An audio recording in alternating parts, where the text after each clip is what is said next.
புரட்சி தமிழர் இபிஎஸ்க்கு ஒரு பட்டம் கொடுத்தாங்க சார் மதுரை மாநாட்டில், புரட்சி தமிழர்னு கொடுத்தாங்க சார். நீங்கள் அந்த புரட்சியை சேர்த்துருக்கீங்களோன்னு நினைச்சேன். முன்னாள் நண்பர் என்ற அடிப்படையில் நான் ஏதோ பெரிய வரலாற்றை பற்றி பேசிக் கொண்டிருக்கின்றேன், நீங்கள் கூவத்தை பற்றி பேசிக் கொண்டிருக்கீங்க. சரி, புரியுது சார். இன்னொரு டவுட் எனக்கு. நான் லெனினையும் ஸ்டாலினையும் ஆபிரகாம் லிங்கனையும் பத்தி பேசிட்டு இருக்கிற நேரத்தில் நீங்க இல்ல அவருக்கு அது பட்டம் கொடுத்தாங்க ஜாபப்படுத்தினேன். சரி, இன்னொரு கொஸ்டின் சார். இந்த ஏற்கனவே அதிமுகவுக்கு எதிராக பல்வேறு கட்சிகள், அது நீங்கள் சொன்ன மாதிரி புரட்சித் தலைவர் காலத்தில், புரட்சித் தலைவர் காலத்திலையும் நமது கழகம், எம்ஜிஆர் அதிமுக, மக்கள் நல உரிமை கழகம் என பல கட்சிகள் தொடங்கப்பட்டு பெரிய அளவில் அது வெற்றி பெற முடியல. ஒன்று, இப்போது தேர்தல் வரப்போகிறது என்றவுடன் இப்போ பண்ருட்டி ராமச்சந்திரன் எம்ஜிஆர் அதிமுக ஒன்றை தொடங்கியிருக்கிறார். இப்போ நீங்கள் வந்து புரட்சி அதிமுக என்று ஒரு தொடங்கிறீர்கள். சசிகலா ஒரு கொடியை மட்டும் அறிவிச்சிருக்கிறாங்க, கட்சியை தொடங்கலை. இப்படி இந்த தேர்தலை ஒட்டி இப்போ 3 பேர் ஒவ்வொரு கட்சி தொடங்குறதுக்கு ஒரே கட்சியாக தொடங்கியிருக்கலாமா சார்? அதிமுக அதிருப்தியாளர்கள் உள்ளவர் இருக்கிறீங்க, ஏன் ஒரே கட்சி தொடங்காம?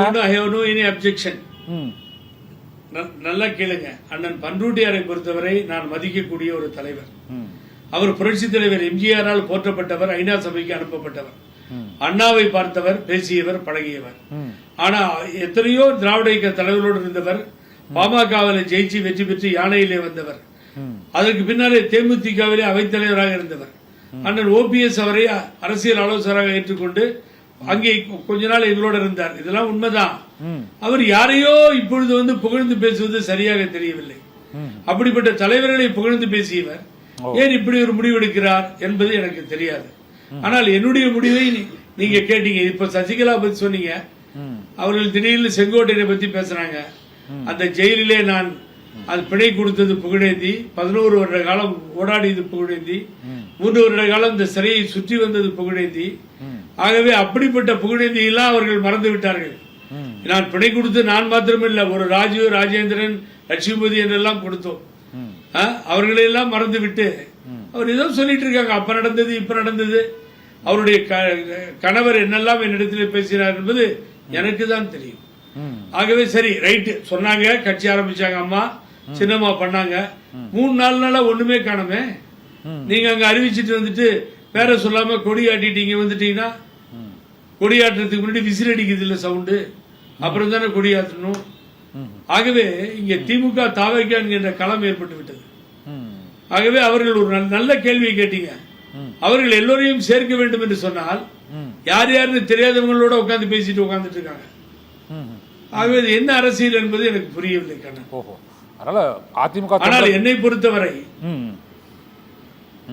சொல்லுங்க. அதிமுக தொண்டர்களை, அதாவது மற்ற கட்சிகளோடு கூட்டணி வைக்காமல் தனித்து புரட்சி அதிமுக இருக்க போகிறதா, அல்லது புரட்சி அதிமுக எந்த கட்சியோடும் கூட்டணி அமைக்க போகிறதா? என்ன முடிவு எடுத்திருக்கீங்க சார்? ஏற்கனவே உள்ள கட்சிகள் குறுகிய காலத்திலே எடுத்திருக்கிற முடிவு இது. எப்பொழுதுமே பிஜேபி கொள்கைகளுக்கும் நமக்கும் சரியாக போகாது. பிஜேபியுடன் சேரமாட்டேன் என்று பழனிசாமி அங்கே போய் சேர்ந்து விட்டார். எந்த காலத்திலும் பழனிசாமியோடு சேரமாட்டேன், வேண்டுமென்றால் தூக்கிலே தூங்குவேன் என்று சொன்ன டிடிவி தினகரன் போய் பழனிசாமியோடு சேர்ந்து விட்டார். இந்த குடும்பமே சதிகார குடும்பம், இந்த கட்சியை அழித்துவிடும் என்று சொன்ன எடப்பாடி பழனிசாமியும் தினகரனோடு சேர்ந்து விட்டார். இப்படி ஒரு துரோகம் எந்த அளவிற்கு தலைவிரித்து ஆடுகிறது தமிழகத்தில் என்று சொன்னால் மிக மோசமாக தலைவிரித்து ஆடுகிறது. ஆகவே சொந்த சித்தி வளர்த்து ஆளாக்கி அரசியலுக்கு கொண்டு வந்து அழகு பார்த்தவர் அவர் இல்லை என்றால் தினகரன் இல்லை. தினம் இட்லி விட மாதிரி வர கட்சி, அந்த கட்சின்னு சொல்லி அவங்க ஒரு கட்சி ஆரம்பிக்கிறேன்னு சொன்னே கிண்டல் பண்றேன். நான் சொன்னேன், இது ஊசி போன போண்டா, நீ அவங்கள பத்தி பேசுறதுக்கு ஒரு தகுதி இல்லைன்னு சொல்லி. ஆக இப்படி எங்களுடைய கட்சியுடைய கொள்கை மிக தெளிவா சொல்றேன். கண்ணனுக்கு மிக்க நன்றி, சத்தியம் டிவிக்கு நன்றி. எங்களுடைய பொதுச் செயலாளர் புரட்சி தலைவி அம்மா தான் பொதுச் செயலாளர்.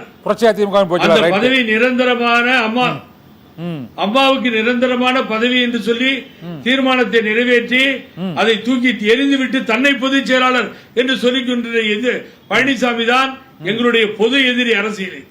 அரசியல் வாழ்வில் இருந்து முற்றிலுமாக பழனிசாமி தூக்கி எறியப்படும் வரை ஓய மாட்டோம். அம்மா தான் நிரந்தர பொதுச் செயலாளர். தலைவர் சட்ட விதிகள் தான் எங்களுடைய சட்ட விதிகள், தொண்டர்கள் சட்ட விதிகள். தலைவர் நீங்க தானே சார்? அதுக்கு பின்னாலே இந்த சார் நான் தான் இதனுடைய நிறுவனர். என்னோட கஜேந்திரன், ராஜேந்திரன், சூரியமூர்த்தி, இப்படி முக்கியமானவர்கள். இப்ப வந்த தலைவர் பேர் என்ன, சூரியமூர்த்தி, அவர் அண்ணன் இப்ப வந்தாரு, குந்தமல்லி, ஏகப்பட்ட தலைவர்கள் தமிழகம் முழுவதும் இருந்து ஆதரவு. என்னன்னு கேட்டீங்கன்னா ரகுநாதன் போன்றவர்கள். அங்கே வெளியில பாத்தீங்கன்னா போற இடம் பூரா, தேனியில முத்தையா, இப்படிலாம் போற இடம் பூரா எல்லாரும் அட்வைஸ் பண்றது, என்ன சார் இப்படி கட்சி போச்சு, 3 முறை முதலமைச்சரா இருந்தாலும் சார், ஒரு பழனிசாமி பயந்து போட்டாரே சார், அத காரணம் காமிச்சு கொடிய கலட்டுறாரே சார், அம்மா படத்தை கலட்டுறாரே சார், பார்க்க முடியல சார், வேதனையா இருக்கு சார். இது மக்களிடத்திலே இருந்து வருகின்ற குரல். போட்டியிடுவீங்களா தேர்தல்ல? கலட்ட போக மாட்டோம். புரட்சி அதிமுக தேர்தலில் போட்டியிடுமா? நேரமும் காலம் இல்ல போட்டியிடும் என்ற ஆசை உண்டு, பல பேரை நிறுத்த வேண்டும் என்கின்ற ஆர்வமும் உண்டு. ஆனால் குறுகிய காலமாக இருக்கிறது. எங்களது தொண்டர்களை மற்றவர்களை எல்லாம் சேர்த்து ஒரு பொதுக்குழுவை கூட்டி அங்கே அமர்ந்து இந்த வாரத்திலேயே முடிவு செய்து விடுவோம் நாங்கள் என்ன செய்ய போகிறோம் என்று. போட்டியிட வேண்டிய சூழ்நிலை வந்தால் தயார், போட்டியிடுவோம். அம்மா பெயரையும் தலைவர் பெயரையும் சொல்லி பொது சின்னத்தை பெற்று போட்டியிடுவோம். இல்லை என்று சொன்னால் மத சார்புள்ள கட்சிகளை ஆதரித்து செய்த பழனிசாமி துரோக செயலுக்கு எதிராக எந்த கட்சியை ஆதரிப்பது என்று முடிவெடுத்து அந்த கட்சியை ஆதரிப்போம். இதுல மாற்று கருத்து இருக்கு. 2026 பின்னாடி இவர் இருக்க போறது இல்ல, அரசியல் இருந்து போயிடுவார்.